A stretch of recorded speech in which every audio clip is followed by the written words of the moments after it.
नमस्कार दोस्तों, railway NTPC inter level भर्ती के लिए ऑनलाइन आवेदन की जो प्रक्रिया है शुरू हो चुकी है। इस वीडियो में मैं आपको स्टेप बाय स्टेप प्रोसेस बताने जा रहा हूं कि रेलवे एनटीपीसी इंटर लेवल भर्ती का फॉर्म आपको कैसे भरना है। पहले मैं आपको कुछ बेसिक जानकारी बता देता हूं, फिर इसी वीडियो में फॉर्म भरने का स्टेप बाय स्टेप प्रोसेस मैं आपको दिखाऊंगा। अभी जो देख पा रहे होंगे ये रेलवे रिक्रूटमेंट बोर्ड के द्वारा जारी किया गया ऑफिशियल नोटिफिकेशन है, जिसमें इन्होंने इंपॉर्टेंट डेट बताया है कि इसका आवेदन 28 तारीख से आरंभ हुए हैं और लास्ट डेट जो रखा गया है 27 नवंबर 2025 तक रखा गया है। बाकी पेमेंट आप 29 तारीख तक कर सकते हैं। किसी को कुछ गलती होती है तो एडिट का भी लिंक रहेगा। ये एडिट आपके 30 नवंबर से लेकर 9 दिसंबर तक आपके रहने वाले हैं। तो ये सारी चीजें इन्होंने बताया है। बाकी आप देख पाएंगे कि इंटर लेवल में जो आपकी भर्ती है इसमें कौन कौन सा पोस्ट है, जैसे कमर्शियल कम टिकट कलर का पोस्ट है, अकाउंट कलर कम टाइपिस्ट की पोस्ट है, जूनियर कलर कम टाइपिस्ट का पोस्ट है और ट्रेन कलर का पोस्ट है, जिसमें आपकी सैलरी देखेंगे ना, आपको बताया भी गया है कि क्या आपकी सैलरी होगी। तो एक बार आप देख लीजिएगा कि भाई किस पोस्ट के लिए आपको अप्लाई करना है, इसके लिए कितने पोस्ट रखे गए हैं वो देख पाएंगे। जैसे इंटर लेवल के लिए आपके 3058 पदों पर यह भर्ती निकाली गई है। 12वीं पास है तो फॉर्म को भर पाएंगे। जो टाइपिस्ट वाला पोस्ट है ना, ये 2 पोस्ट, तो इसमें आपसे टाइपिंग भी मांगी जाती है। तो टाइपिंग होगा तो आप ये सभी पोस्ट के लिए एलिजिबल है। टाइपिंग नहीं होगा तो जिसमें टाइपिंग नहीं मांगा गया है उस पोस्ट के लिए आप एलिजिबल होंगे। बाकी इससे संबंधित सभी जानकारी आप रेलवे रिक्रूटमेंट बोर्ड की आधिकारिक वेबसाइट पर आएंगे तो लेटेस्ट अपडेट में ही आपको यहाँ पर देखेंगे ना, आपको इंटर लेवल का फॉर्म भरने का लिंक है। अभी मैं बता दूं ग्रेजुएशन लेवल वाला भी इनका भर्ती निकाला गया है, जिसका भी आवेदन ऑलरेडी स्टार्ट है। तो अगर आप ग्रेजुएशन पास है तो दोनों पोस्ट के लिए अलग अलग फॉर्म को भर सकते हैं, दोनों पोस्ट के लिए एलिजिबल है। तो वही अगर आप इंटर पास है तो सिर्फ इंटर वाले के लिए आप अप्लाई करेंगे। तो इस वीडियो में प्रॉपर इंटर वाले के लिए बात कर रहा हूँ। ग्रेजुएशन वाला देखना है तो मैं वीडियो दे दूंगा डिस्क्रिप्शन बॉक्स में, लिंक उसको देख सकते हैं। अब देखिए यहाँ पर जो ऑनलाइन अप्लाई का लिंक बना हुआ है ना, आप इस पर क्लिक करेंगे। अगर इससे पूर्व में रेलवे का कोई भी फॉर्म अगर आपने नहीं भरा है तो आपको अपना अकाउंट बनाना होगा, जिसके लिए एक ऑप्शन मिलता है क्रिएट एन अकाउंट का, जिस पर आपको क्लिक करना है। वही कोई लोग पहले से ही रेलवे का कोई फॉर्म भरा है तो आप लॉगिन कर सकते हैं। लॉगिन विथ आधार का भी ऑप्शन है, लॉगिन विथ आरआरबी अकाउंट का भी ऑप्शन है। आप चाहे तो यहाँ से लॉगिन विथ आधार पर क्लिक कर अपना मोबाइल नंबर डालेंगे, जनरेट ओटीपी पे क्लिक कर ओटीपी आएगा, उसको डालकर चेकबॉक्स पर टिक कर लॉगिन करेंगे। वही अगर आप चाहते हैं इनके क्रेडेंशियल यानी जो आपने मोबाइल नंबर या ईमेल आईडी फॉर्म भरने में दिया है उसके माध्यम से करना, तो वो डिटेल डालेंगे, पासवर्ड डालेंगे, चेकबॉक्स पर टिक कर लॉगिन करेंगे। तो ये प्रक्रिया है जो पहले से रजिस्ट्रेशन किया है, रेलवे का कोई फॉर्म भरा है उनके लिए। बाकी कोई नए लोग हैं जो पहली बार इस भर्ती का फॉर्म भरेंगे ही, तो इनको क्रिएट एन अकाउंट वाले विकल्प पर क्लिक कर ओके वाले विकल्प पर क्लिक करना है। नेशनलिटी में आपको इंडियन चुनना है। कैंडिडेट का जो भी नाम होगा ना, यहाँ पर आपको उनका पूरा नाम लिखना है, उसी नाम को दोबारा आपको डालना है। फिर पूछता है कि यदि आपने कभी भी नाम चेंज किया तो यस करें, नहीं तो नहीं वाले विकल्प पर क्लिक करें। जो भी आपका डेट ऑफ बर्थ होगा, कैलेंडर मिलता है, सबसे पहले जो भी आपका साल हो, जो भी आपका महीना हो, उसको आप यहाँ से इस प्रकार डालेंगे और जो भी डेट हो इस प्रकार चेंज करेंगे। उससे दोबारा से आपको डालना है। जेंडर क्या है, लड़का है तो मेल, लड़की है तो फीमेल आपको डालना है। जो भी आपका फादर का नाम है डालेंगे, उससे दोबारा से डालेंगे। माता जी का नाम लिखना है। फिर जो भी आपका ईमेल आईडी है वो लिखना है और एक ऑप्शन मिलता है जनरेट ईमेल ओटीपी, जिस पर क्लिक करेंगे तो ओटीपी आएगा, उसको डालकर वेरीफाई करेंगे। मोबाइल नंबर डालेंगे, इस पर भी ओटीपी अनवाकर इसको भी आपको वेरीफाई करना है। फिर नीचे आना है, आपको पासवर्ड क्रिएट करना है, जिसमें एबीसीडी का कोई भी बड़ा अक्षर, कोई भी छोटा अक्षर, कोई भी सिंबल, कोई भी जो है अंक आपको उपयोग करना है। उसी पासवर्ड को दोबारा डालना है, इस चेकबॉक्स पे टिक करना है और एक ऑप्शन मिलता है preview and create an account का, जिस पर क्लिक करेंगे आपका अकाउंट सक्सेसफुली बन जाएगा। फिर आपको यहाँ पर ऑलरेडी है अकाउंट वालों को लॉगिन करने का ऑप्शन दिया गया है, इस पर क्लिक कर आप कोई भी डिटेल अगर आप चाहते हैं आधार से करना तो उसको या अपना मोबाइल नंबर ईमेल आईडी को भी डालकर आप यहाँ से ओटीपी अनवाकर चेकबॉक्स पे टिक कर लॉगिन करेंगे। लॉगिन करते ही आपके सामने इस प्रकार का इंटरफेस आएगा। यहाँ पर एक ऑप्शन मिलता है ऑनलाइन एप्लीकेशन का, जिस पर आपको क्लिक करना है। अब यहाँ पर देखेंगे ना, आपको 2 ऑप्शन मिलते हैं एनटीपीसी में। मैंने बताया ही कि एक तो अंडर ग्रेजुएट यानी 12th लेवल पर भर्ती चल रही है, जिसका 28 तारीख से आवेदन स्टार्ट है, और एक भर्ती ग्रेजुएशन लेवल पर चल रहा है जो 21 अक्टूबर से आवेदन स्टार्ट है। तो आपको किसके लिए अप्लाई करना है इंटर लेवल के लिए, तो ऊपर में जो ऑप्शन मिलता है आप इस पर आकर पहले बताएंगे कि आपको किस आरआरबी से अप्लाई करना है। इस आरआरबी को चुनने से पहले मैं ये भी कहना चाहूंगा कि एक बार आप विज्ञापन को देखें, नोटिस को डाउनलोड करेंगे ना, तो आपको जानकारी मिलेगी कि भाई ये भर्ती जो है किस आरआरबी में कितनी है। जैसे यहाँ पर देखिए अहमदाबाद में भर्ती बताया गया है ना कि इस पोस्ट के लिए कितनी भर्ती किस कैटेगरी के लिए है, वो चीजें आप यहां से देख सकते हैं। ये देखेंगे अजमेर का है, ये बेंगलुरु का है। इसके बाद आप आएंगे तो ये देखेंगे भोपाल का है, ये देखेंगे भुवनेश्वर का है। तो मैं जिस भी आरआरबी से अप्लाई करना है उस आरआरबी को सिलेक्ट किया, इस दोनों चेकबॉक्स पे टिक करूंगा। नेक्स्ट वाले विकल्प पर क्लिक करना है और इसको क्लोज करना है। यहाँ पर जो भी जानकारी आपको दिखाई गई है ना, आपने जो रजिस्ट्रेशन में डाला है वो जानकारी देखने को मिलता है।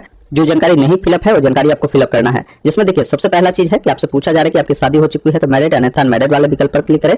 किस धर्म से बिलोंग करते हैं वो आपको बताना है। आपकी मातृ लैंग्वेज कौन सा है वो आपको बताना है। साथ में आप जो एग्जाम देना चाहते हैं किस लैंग्वेज में देना चाहते हैं वो बताएंगे। आपके बॉडी में कोई ऐसा परमानेंट निशान है जो कटा का हो, जला का हो, तो उसके बारे में आप बताएंगे।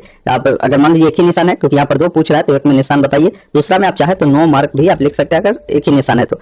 यहाँ पर कम्युनिटी पूछ रहा है तो कम्युनिटी का मतलब आप किस कैटेगरी से बिलोंग करते हैं। जैसे अगर आप एससी वाले हैं तो SC चुनेंगे तो यहाँ पर बोलेगा कि कोई कैंडिडेट अगर SC ST है तो उनको सेंट्रल लेवल वाला जो है कास्ट सर्टिफिकेट देना होगा, कोई OBC है तो उनको NCL सर्टिफिकेट सेंट्रल लेवल वाला देना होगा, तभी आपको रिजर्वेशन का जो बेनिफिट है आपको रेलवे उपलब्ध करवाती है। तो यहाँ से आपको क्या करना है, आई एग्री कर देना है। फिर यहाँ पर आपसे पूछेगा कि आप अपना कास्ट का नाम बताएं, कास्ट सर्टिफिकेट का नंबर दीजिए, साथ में कास्ट सर्टिफिकेट जो इशू हुआ है किस अथॉरिटी के द्वारा इशू किया गया है वो आपको यहाँ पर बताने की जरूरत होगी। उसके बाद जो भी आपने कास्ट सर्टिफिकेट बनाया है ना, किस डेट को इशू किया गया है और डेट बताएंगे। और फिर पूछता है कि अगर आपको रेलवे का ट्रेवल पास मिलता है एग्जाम के लिए वो चाहिए तो आप यहाँ पर रेस करेंगे, बाकी जो भी आपका नियरेस्ट स्टेशन होगा वो डालेंगे और आपको अपना कास्ट सर्टिफिकेट यहाँ पर अपलोड करना है, ये ध्यान रखिएगा। वही कोई OBC वाले हैं तो OBC को चुनेंगे तो यहाँ पर आपको एग्री कर आपसे पूछेगा कि आप NCL से बिलोंग करते हैं या क्रीमी लेयर से बिलोंग करते हैं। तो NCL से वो बिलोंग करता है जिनकी पारिवारिक इनकम 8 लाख रुपए से कम है, तो आप NCL को सिलेक्ट कर आई एग्री करें। फिर जो भी कास्ट का आपका ये होगा ना नाम होगा वो आपको लिखना है, जो भी NCL सर्टिफिकेट है उसका नंबर देंगे, वो सर्टिफिकेट कहां से आपने बनवाया है वो आपको बताना है, साथ में किस राज्य से बना है, किस डेट को बना है, ये जानकारी आपको देनी होगी।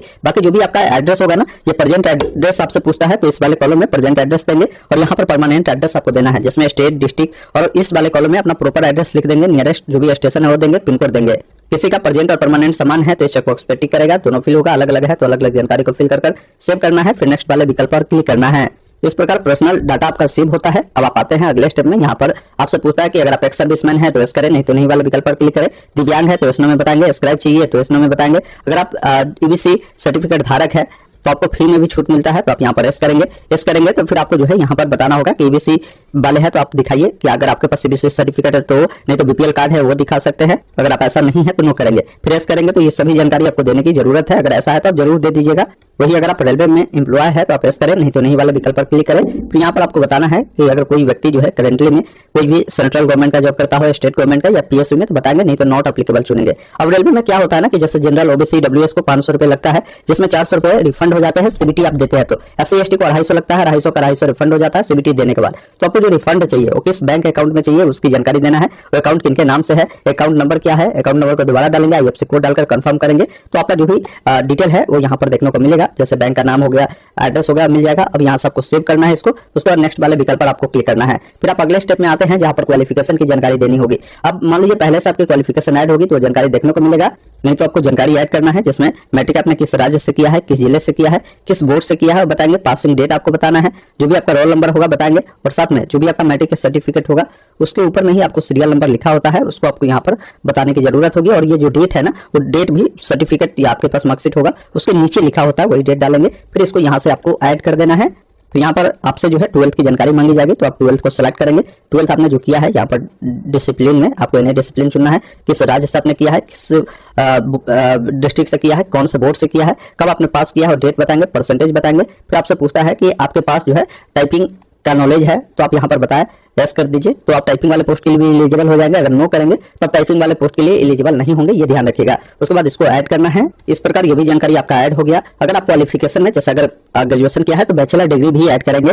वही कोई सिर्फ 12वीं पास है तो आप 10th 12th की जानकारी आप ऐड कर यहाँ से क्या करना है, नेक्स्ट वाले विकल्प पर आपको क्लिक करना है। अब जैसे ही नेक्स्ट पर क्लिक करते हैं ना तो अब आप अगले स्टेप में आते हैं जहाँ पर आपको फोटो सिग्नेचर अपलोड करना होगा। देखिए फोटो का कुछ इनका गाइडलाइन है, उसको आपको रीड करना है, जिसमें सबसे पहला चीज आपको बताया गया है कि जब कभी भी आप फोटो को अगर क्लिक करते हैं ना तो बैकग्राउंड कोशिश करें व्हाइट है तो सही है, व्हाइट रखिएगा। तो क्लोथ जो है आपको डार्क कलर का कोशिश करना है पहनने का। वही अगर आप लाइट कलर का बैकग्राउंड रखते हैं तो ये क्लोथ जो है ना मैच खाता हुआ कलर नहीं रखिएगा, ताकि आपकी जो फोटो है अच्छे से कैप्चर हो सके। ये चीज आपको बताया है।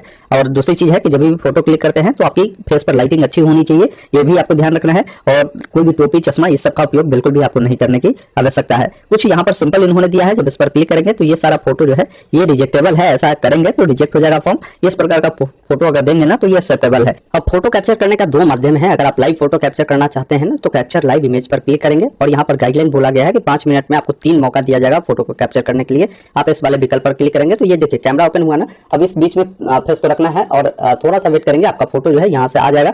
बता रहा है कि आपको जो है फोटो गाइडलाइन के अकॉर्डिंग आपको अपलोड करना है, क्योंकि देखिए मेरे पीछे का जो बैकग्राउंड है ना वो सही नहीं है, एक कलर का बैकग्राउंड होना चाहिए तभी फोटो लेगा, ये ध्यान रखिएगा। यहाँ पर भी बता रहा है कि प्लेन बैकग्राउंड में जाकर आपको जो है फोटो लेना है, या नहीं तो मोबाइल की मदद से भी कर सकते हैं। कैप्चर लाइव इमेज पर क्लिक कर इस QR कोड को मोबाइल से स्कैन कर आप लॉगिन कर मोबाइल से भी इससे करेंगे। यहाँ पर देखिए आपको सिग्नेचर को लेकर इन्होंने बताया है कि यहाँ पर आपको सिग्नेचर अपलोड करना है। इसका भी ये है गाइडलाइन कि व्हाइट पेपर पर ब्लैक इंक पेन से आपको सिग्नेचर जो है करनी है। साथ में इसका जो साइज रखेंगे 30 से लेकर 50 KB के अंदर में आपको रखना है और डायमेंशन डायमेंशन अगर बनाते हैं तो mm में 50 × 20 mm और पिक्सल में बनाते हैं तो 140 × 60 पिक्सल आपको बनाना है। अब आइए आपको बताते हैं, जैसे काफी सारे लोगों को सिग्नेचर में प्रॉब्लम होता है, तो इसके लिए आप गूगल में ही लिखेंगे इमेज जैसे रिसाइज, जैसे इतना लिखेंगे ये वेबसाइट आएगा, आपको ओपन करना है, जो भी सिग्नेचर है ना उसको यहाँ पर अपलोड करना है।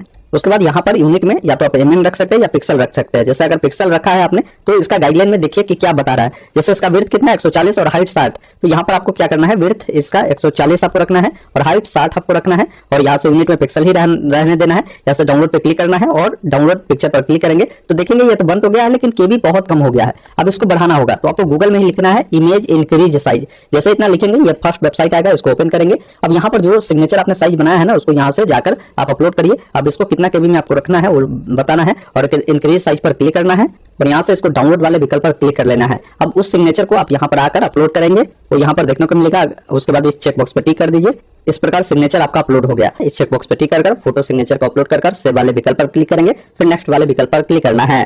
फिर आप अगले स्टेप में आ जाते हैं जहां पर आपको जो है ये पोस्ट का सिलेक्शन करना होगा कि आप किस पोस्ट के लिए अप्लाई करना चाहते हैं। आपने जो क्वालिफिकेशन दिया होगा ना उसके अकॉर्डिंग ही यहाँ पर आपको पोस्ट खुलता है। अब मान लीजिए आपको 1 नंबर में ये पोस्ट रखना है तो आप प्लस पर क्लिक करेंगे, वो ऐड होगा। 2 नंबर में इसको रखना है, 3 नंबर में जिसको भी रखना है उसको ऐड करेंगे। फिर इस चेक बॉक्स पर टिक कर यहाँ पे भी चेक बॉक्स पर टिक करना है। फॉर्म कहाँ से भर रहा है पहले इसका नाम लिखेंगे, उसके बाद प्रीव्यू एप्लीकेशन पर क्लिक करना है या पहले आप सेव कर लेंगे, फिर प्रीव्यू वाले विकल्प पर क्लिक करेंगे तो आपके सामने आपकी जानकारी आएगी। एक बार जानकारी को देखिए, कहीं भी कुछ गलती है तो उसको सुधार करें। जानकारी सही है तो चेक बॉक्स पर टिक कर सबमिट वाले विकल्प पर क्लिक करना है।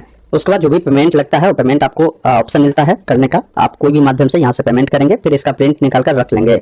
इस प्रकार मैंने इस वीडियो में आपको बताया है कि कैसे आप सभी को, अगर आप चाहते हैं रेलवे एनटीपीसी इंटर लेवल भर्ती का फॉर्म भरना तो कैसे अप्लाई करना है। बाकी की जानकारी के लिए आप इस नोटिस को डाउनलोड कर जरूर पढ़िएगा, आपको सारी जानकारी मिलेगी। या इसका सारा लिंक अगर आप जानना चाहते हैं ना तो ऑनलाइन